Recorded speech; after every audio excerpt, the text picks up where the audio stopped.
So one of my teachings would be, I say my teachings, but it's really just formulation of the real experience that's accessible by anyone and has been translated throughout the ages in different ways.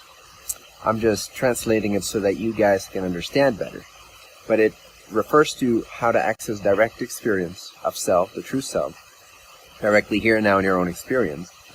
The self that's not an object, the self that's not a concept, the self that's not a thought form, the self that's not an emotional storyline, the self that's not a belief system, the self that's not the body, or the emotional body, or the astral body, or whatever.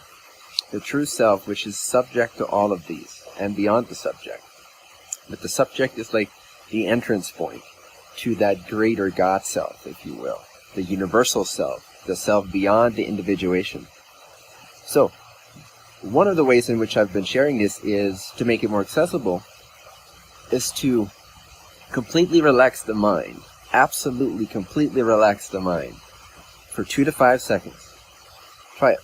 Just completely give away all your thoughts, all your thinking, all your struggles, all your ideas, notions, and basically for 2 to 5 seconds, don't want anything, actively don't want anything from anything. You'll feel this relaxation, especially if you've just been in a more sort of human or distracted or mental mode for the past few days or weeks or years or lifetimes, right? Or multiverses. So you'll find that relaxation is the nervous system, it's the tension of the mind, of the individual self, relaxing and kind of blending back, the wave blending back into the ocean, the distortion blending back into the wholeness. So you want to repeat this many times throughout your days, your waking days. And you'll become so familiar with this state, it deepens and deepens, and it increases the brightness of it, and the depth of it, the peace, the vastness of it. And you begin to directly realize the self, which is not an object, but which is that infinite consciousness of the subject and beyond the subject. Because even the subject is still an appearance. But my point with this video, many of you have already heard me share this in many different ways over the years. The reason I'm making this video is because I want to drive one point home especially.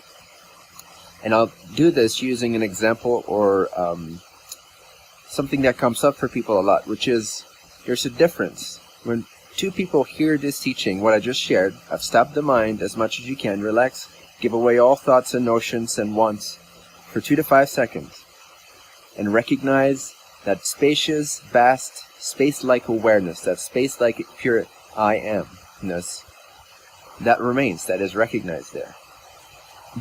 And so, one person will interpret this, will experience this, will practice it, and will kind of end up with sort of a sense of, no, okay, yeah, I guess it's more neutral than my emotional storyline, but what's the big deal? Well, I want you to understand that the more will that you put into these 2 to 5 seconds, the more you will recognize the brightness, the more you will recognize the vastness, the more you will experience and taste the peace which is beyond description. It's subtler than thoughts, it's subtler than assumptions. To recognize it, one must be very intentfully resting as awareness.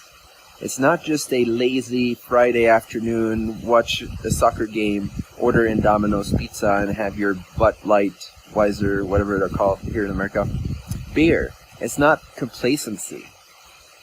It's intentful, it's a balanced, combined effort and relaxation. It's the intentful relaxation. It's intentional resting, willful resting, if you will. And I often equate this to use an analogy. Let's say that there's a bug. You're trying to save the bug from the pool, right? Or the puddle of water. And there's a certain tactfulness. There's a certain relaxation and yet a certain intentionality or tactfulness or attentiveness required to succeed, because you're trying to grab this bug, but as you push the water up, because of the water tension and stuff, as you're pushing the water up underneath the body of the floating insect, the insect will start to be pushed away from your hand. So in order to grab it, like, you can't be intentful or forceful, because that won't work, right? And you can't also be too relaxed, because that also won't work. You got to sort of balance that will, that intent, carefulness, make minor adjustments, be attentive, and at the same time come up completely relaxed. So meditation, proper meditation is like that. The proper meditative state is much like that. It's knowing your power, knowing your free will, knowing your capacity to direct the stream of the mind and the stream of consciousness, of attention. And you want to direct it, you want to make it single-minded, yet you want to release the mind. So it's that balance point. Again, if a guitar string is too loose, it won't play. If it's too tight, it will snap. You got to find that balance where music is produced, where there is results. So this is why one person resting as awareness will not experience much productive penetration in terms of really sensing the depth of the bliss and the peace and the joy and the love and the melting influence of God that is available to each individual that's inseparable from God. Because we all are inseparable from the allness that is God. And we can all experience that. That's beyond our birthright. It's our pre-birthright. Before we were born, we had that right. We are that. We'll be that eternally so. But you can practice this as a human being, okay, and get remarkable results. And infuse your life with such a clarity and a vastness that will only deepen your power and your freedom and your desire to merge more with God, to become a pure vessel of its love, of its light, of its radiance, and you'll be happier and freer and more stable and less swayed by your emotions and by other people and by events. Now courage arises. Now empowerment naturally arises as well, actualization. But when you're relaxing the mind, when you give the mind away, you want to be really intentful on the clarity that remains. You want to be attentively aware of the vividness, the subtlety, the clarity, that underlying background sense of pure existence.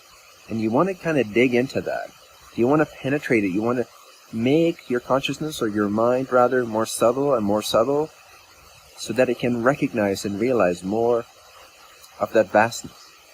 Now, the more you dive into this, the more eager, the more interested you are, then every time you relax, this overwhelming sense, or at least over time it becomes overwhelming.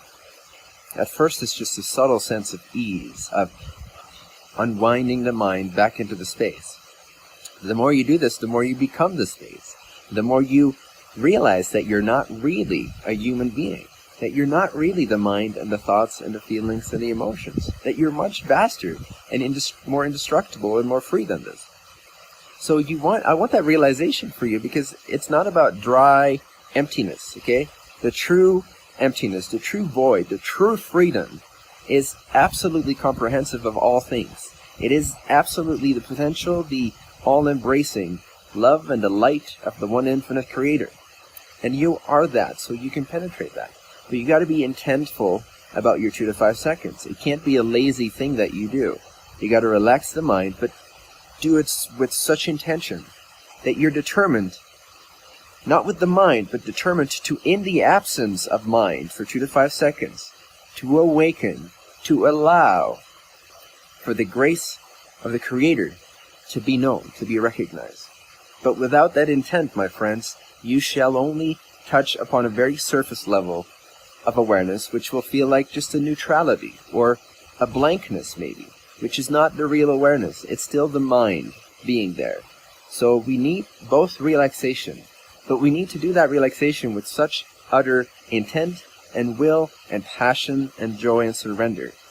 The more the surrender and the will you bring into relaxation and resting the mind back into this greater awareness, which is always already hearing my voice right now, is always already available to you, is that which always already knows what you're doing and what you're thinking and what you're feeling, like this background observer that's always there.